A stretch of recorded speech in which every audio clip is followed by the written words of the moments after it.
और अब खबरें फटाफट अंदाज में।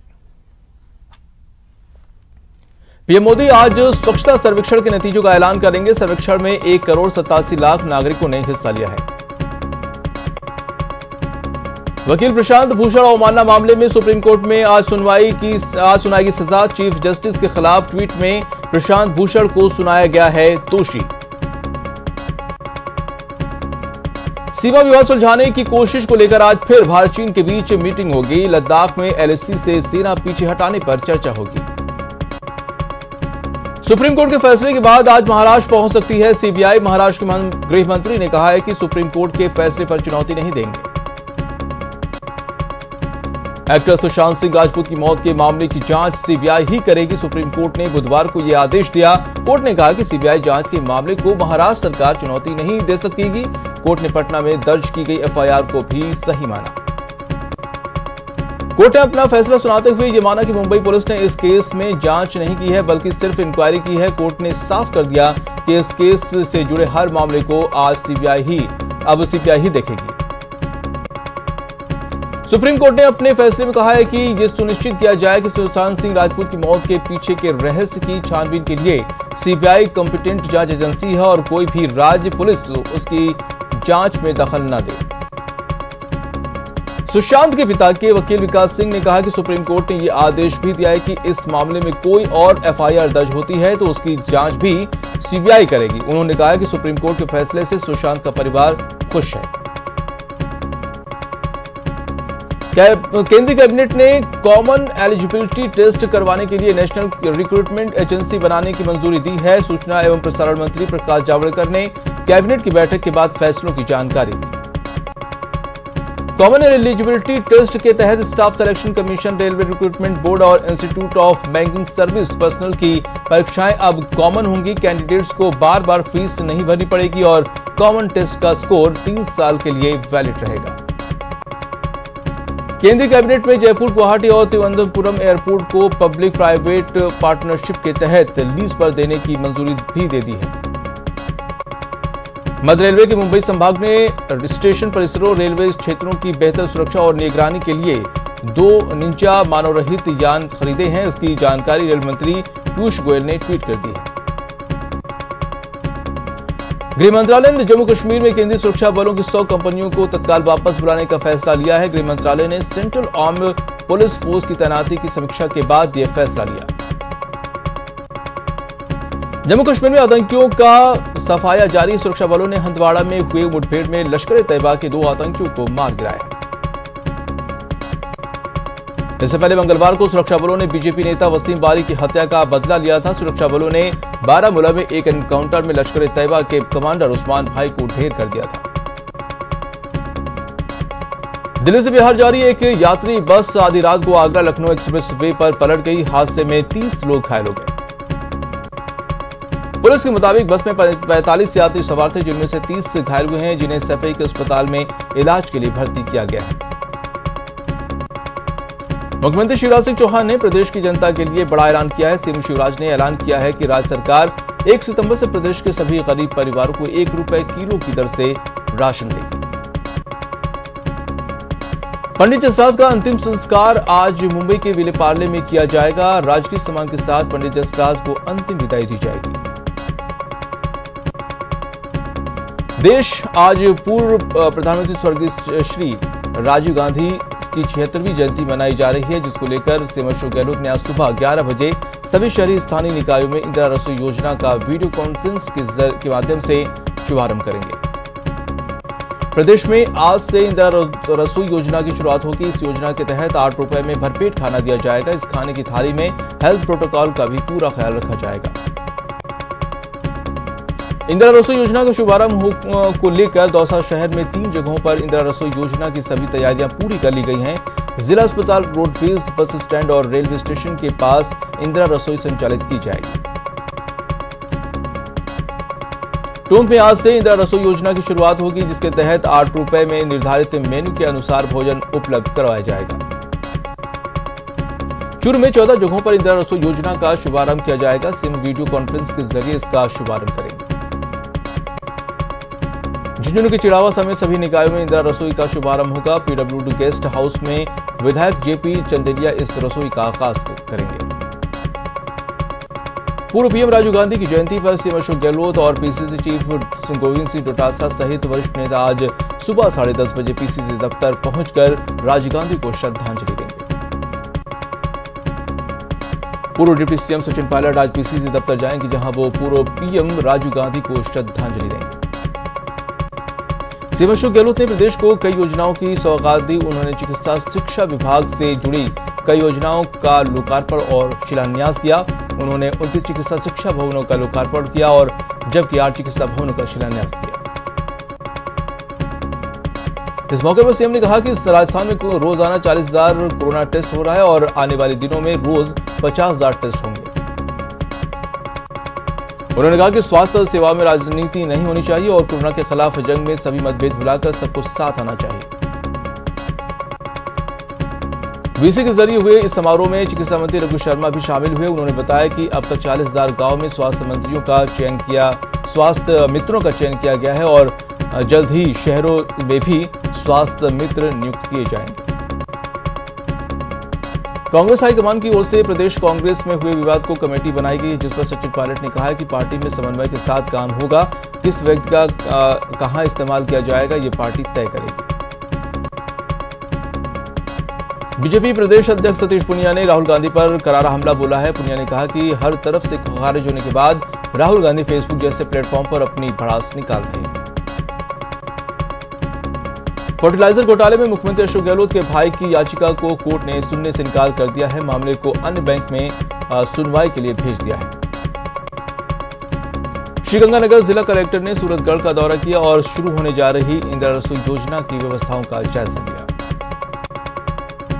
अल्पसंख्यक मंत्री सालेह मोहम्मद एक दिवसीय बाड़मेर दौरे पर रहे। इस दौरान उन्होंने कलेक्ट्रेट कॉन्फ्रेंस हॉल में आयोजित बैठक के दौरान 5 सूत्रीय कार्यक्रम की समीक्षा की।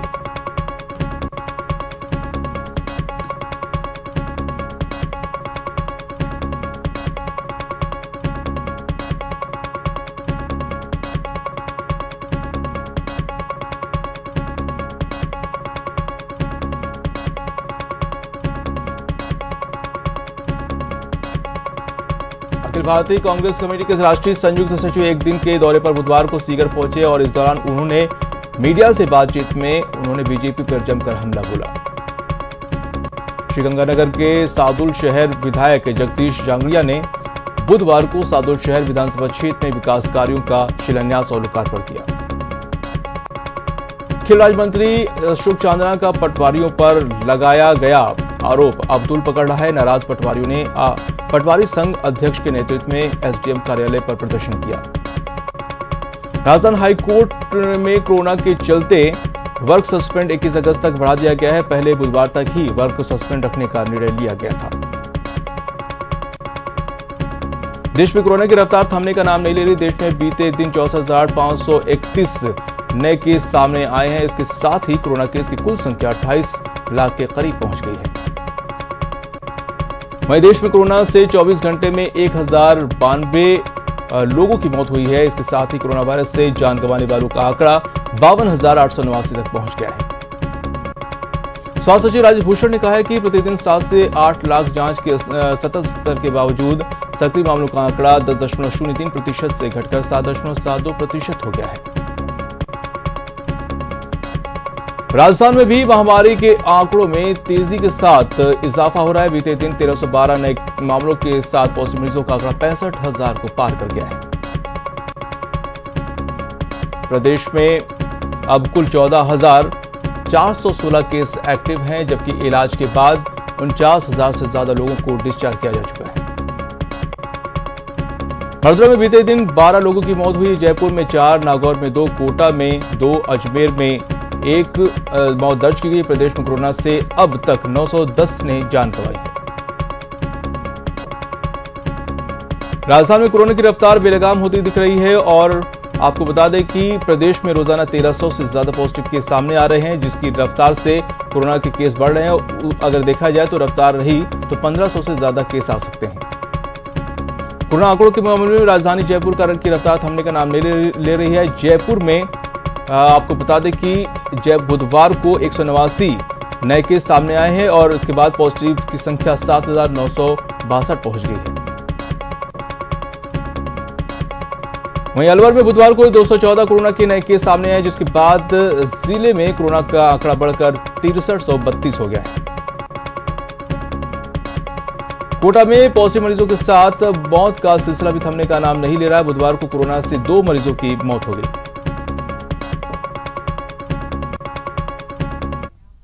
फिलहाल रुकते हैं छोटे से ब्रेक के लिए और अहम खबरें फटाफट अंदाज में। कोटा में एक युवक ने एमबीबीएस के ब्लड बैंक पहुंचकर प्लाज्मा डोनेट किया, जिसमें अब तक 29 लोगों ने प्लाज्मा डोनेट कर चुके हैं। कोटा में कोरोना का संक्रमण थमने का नाम नहीं ले रहा है। बुधवार को 146 नए पॉजिटिव केस आए, जिसके बाद कोरोना पॉजिटिव मरीजों का आंकड़ा 4000 के पार पहुंच गया है। उदयपुर के मोहनलाल सुखाड़िया विश्वविद्यालय ने कोरोना के बढ़ते संक्रमण को देखते हुए बड़ा फैसला लिया। अब विश्वविद्यालय में अगले आदेश तक आमजन का प्रवेश पूरी तरह से वर्जित रहेगा। कोरोना के रोकथाम और बचाव के लिए जोधपुर पुलिस ने ग्रामीण इलाकों में जागरूकता रैली का आयोजन किया। ये रैली लूड़ी थानाधिकारी सीताराम पवार के नेतृत्व में निकाली गई। चित्तौड़गढ़ में कोरोना महामारी को देखते हुए चिकित्सा विभाग की ओर से लगातार शहरवासियों को सैंपलिंग की जा रही है। बुधवार को मेडिकल व्यापारियों के सैंपल लिए गए। प्रतापगढ़ में कोरोना के बढ़ते केस को देखते हुए छोटी सावधड़ी में फिर से धारा 144 लगा दी गई है। 23 अगस्त तक ये लागू रहेगी।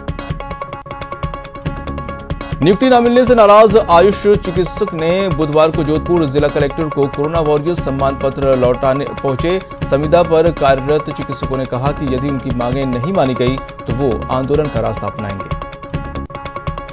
झालावाड़ के असनावर थाने में 21 पुलिसकर्मी कोरोना पॉजिटिव पाए गए हैं। जिले में अब तक कोरोना मरीजों की संख्या 1085 हो गई है। कोटा में कोरोना को देखते हुए इटावा में कोरोना मरीजों के संपर्क में आए लोगों के सैंपल लिए गए। भरतपुर में कोरोना की मार कांवड़ की पंचकोसी यात्रा पर भी पड़ी है। प्रशासन के आदेश के बाद परिक्रमा में कुछ ही लोग ही शामिल हो सकते हैं। कोटा में कोरोना काल में ईएसआई अस्पताल ने रिकॉर्ड बनाया। अस्पताल ने एक दिन में थैलेसीमिया के 52 बच्चों को ब्लड चढ़ाकर रिकॉर्ड बनाया। चूरू में बीजेपी नगर मंडल उपाध्यक्ष पवन गुर्जर के घर के सामने खड़ी कार चोरी हो गई। पुलिस सीसीटीवी के आधार पर मामले की जांच कर रही है। दौसा पुलिस ने एक फर्जी सब इंस्पेक्टर को गिरफ्तार किया है। फर्जी सब इंस्पेक्टर मृतक कर्मचारियों के आश्रितों को सरकारी नौकरी दिलाने के नाम पर ठगी करता था। भीलवाड़ा के कोटुकोदा गांव में दबंगों की पिटाई से बुरी तरह जख्मी युवक की इलाज के दौरान मौत हो गई। पुलिस ने परिजनों की शिकायत पर आरोपियों के खिलाफ मामला दर्ज कर जांच शुरू कर दी है। राजधानी जयपुर के सी स्कीम जैसे पौष इलाके में मंचलों से परेशान महिलाएं बुधवार को अपनी गुहार लेकर पुलिस मुख्यालय पहुंची। ये महिलाएं काफी दिनों से राजभवन के मंचलों से परेशान हैं। बीकानेर के कोलायत में लगातार बढ़ती चोरी की घटनाओं को लेकर ग्रामीणों में आक्रोश है। ग्रामीणों ने चोरी की घटना की रोकथाम के लिए थानाधिकारी को ज्ञापन सौंपा। कोटा में बुधवार को पैसे मांगने के आरोप में 2 पक्षों में खूनी संघर्ष हो गया, जिसमें दोनों पक्ष से 12 से ज्यादा लोग घायल हो गए। अजमेर मानव तस्करी यूनिट ने बाल आश्रम के खिलाफ कार्रवाई करते हुए बाल श्रमिक को मुक्त करवाया। यूनिट ने सर्विस सेंटर के खिलाफ बाल आश्रम की धारा के अंतर्गत मामला दर्ज किया है। जैसलमेर में किसान की जमीन पर भूमाफिया ने कब्जा कर लिया। न्याय की मांग को लेकर किसान दर दर भटकने पर मजबूर है। चूरू के रिविया गांव में खुदकुशी मामले में रहस्य गहराता जा रहा है। मौत के चंद घंटे पहले महिला ने मां को कॉल कर 4 लाख रुपए मांगे थे। कोटा में हनी ट्रैप मामले में पुलिस ने आरोपी एडवोकेट को गिरफ्तार किया। आरोपी को पुलिस ने कोर्ट में पेश किया। सुरही में एक मकान में कोबरा सांप निकलने से हड़कंप मच गया। सूचना पर मौके पर पहुंचे स्नेक कैचर ने सांप को रेस्क्यू किया। कोटा के रहायशी इलाके में कोबरा सांप निकलने से हड़कंप मच गया। सूचना पर मौके पर पहुंची स्नेक कैचर की टीम ने सांप का रेस्क्यू किया। राजस्थान हाईकोर्ट की हेरिटेज बिल्डिंग के साथ छेड़छाड़ को लेकर वकीलों में नाराजगी देखने को मिल रही है। वकीलों ने राजस्थान हाईकोर्ट एडवोकेट एसोसिएशन के अध्यक्ष को इस बात की शिकायत की है और उस मूल शुरू को फिर से लौटाने की मांग की है। बारिश में नालों की सफाई का दावा करने वाले अजमेर नगर निगम की पोल शहर के बाशिंदों ने खोल दी है। शास्त्री नगर में रहने वाले लोगों ने नाले से आ रहे बदबू और जल जमाव के चलते हो रही परेशानियों को लेकर प्रशासन के खिलाफ प्रदर्शन किया। कोटा अस्पताल में संविदा कर्मचारियों ने जोरदार हंगामा किया। उन्होंने अस्पताल के उपाधीक्षक कार्यालय का घेराव कर नारेबाजी की। चूरू के सादुलपुर में बारिश से सड़क टूटने के हालात को देखते हुए लोगों ने विरोध प्रदर्शन किया और मौके पर पालिका ईओ को बुलाकर समस्या से अवगत करवाया। जोधपुर में वेतन नहीं मिलने से नाराज रोडवेज कर्मियों ने विरोध प्रदर्शन किया। कर्मचारियों ने कहा कि बिना वेतन घर चलाने में काफी परेशानी हो रही है। जोधपुर शहर में निजी अस्पताल में 4 साल के बच्चे की मौत पर परिजनों और समाज के लोगों ने आंदोलन की चेतावनी दी है। परिजनों ने अस्पताल और पुलिस पर मिलीभगत का आरोप लगाते हुए निष्पक्ष जांच की मांग की है। कोटा के एमबीएस अस्पताल में अपनी मांगों को लेकर संविदा कर्मचारियों ने जमकर हंगामा किया। सूचना पाकर मौके पर पहुंची पुलिस ने मामले की समझाइश की। टोंक में पुलिस ने कार्रवाई करते हुए एक कोचिंग सेंटर में 35 छात्रों को पकड़ा। पुलिस ने सभी से जुर्माना वसूल कर सेंटर को सीज कर दिया है। 22 अगस्त को गणेश चतुर्थी है, जिसे देखते हुए राजधानी जयपुर में कई मूर्तिकार भगवान गणेश की प्रतिमाओं को सजाने संवारने में जुटे हैं, लेकिन कोरोना की वजह से उन्हें नुकसान की आशंका सता रही है। जोधपुर मारवाड़ के प्रसिद्ध बाबा रामदेव का मेला इस बार कोरोना वायरस संक्रमण के चलते सूना नजर आ रहा है। राज्य सरकार के आदेश के अनुसार कोरोना वायरस संक्रमण के चलते सभी मंदिर बंद हैं और किसी भी प्रकार के मेले सजाने को लेकर मनाही है। बाड़मेर में बुधवार को जाबाज शहीदों की याद में मनाए गए शहीद स्मारक का अनावरण हुआ। जोधपुर रेंज आईजी नवज्योति गगोई ने स्मारक का अनावरण किया। कोटा में खरीफ की फसल के मुआवजे की मांग को लेकर भाजपा जिला कार्यकारिणी की ओर से इटावा उपखंड अधिकारी को ज्ञापन सौंपा गया। जयपुर एयरपोर्ट से बुधवार को 21 में से 19 फ्लाइटों ने उड़ान भरी, सिर्फ 2 फ्लाइट ही रद्द हुई।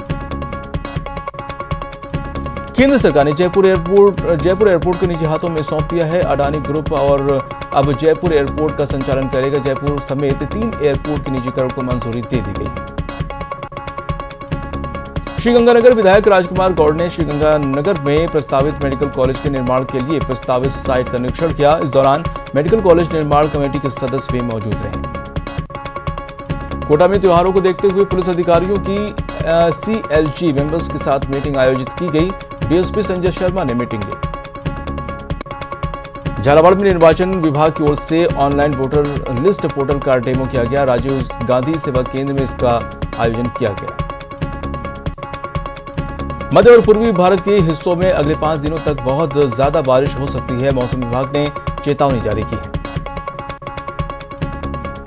दिल्ली और इसके आसपास के इलाकों समेत देश के कई हिस्सों में बुधवार को भारी बारिश हुई। भारी बारिश के बाद जलजमाव से जनजीवन प्रभावित रहा। राजधानी में शेखावाटी, जयपुर और दौसा सहित कुछ इलाकों में बुधवार को जमकर बारिश हुई। आज भी 12 झालावाड़, कोटा जिलों में भारी बारिश का येलो अलर्ट जारी किया गया है। सवाई माधोपुर में इस सीजन की सबसे तेज बरसात देखने को मिली, जिससे शहर की कई सड़कें जलमग्न हो गई। कोटा बैराज डैम से चंबल नदी में पानी की निकासी की गई। बैराज डैम के 2 गेट 2-2 फीट खोलकर 5000 क्यूसेक पानी छोड़ा गया। कोटा में बुधवार को हुई बारिश से सड़कों पर पानी भर गया, जिससे लोगों को परेशानी का सामना करना पड़ा। सिरोही में अच्छी बारिश के लिए महिलाओं ने मेघला जुलूस निकाला। इस दौरान ढोल नगाड़ों के साथ भगवान इंद्रदेव की पूजा अर्चना की। झुंझुनू में हुई तेज बारिश के बाद मौसम खुशनुमा हो गया, साथ ही आमजन को गर्मी से भी राहत मिली है। कोटा के मुकुंदरा टाइगर रिजर्व में एनक्लोजर की बारिश के दौरान दीवार ढह गई। इस एनक्लोजर में MT1 बाघ का मूवमेंट बना रहता है। भरतपुर के केवला देव राष्ट्रीय उद्यान में गोवर्धन ड्रेन के जरिए पानी आना शुरू हो गया है। उद्यान में पंपिंग कर पानी को झीलों से छोड़ा जा रहा है। और स्वच्छ भारत मिशन के तहत आज PM Narendra Modi video conference के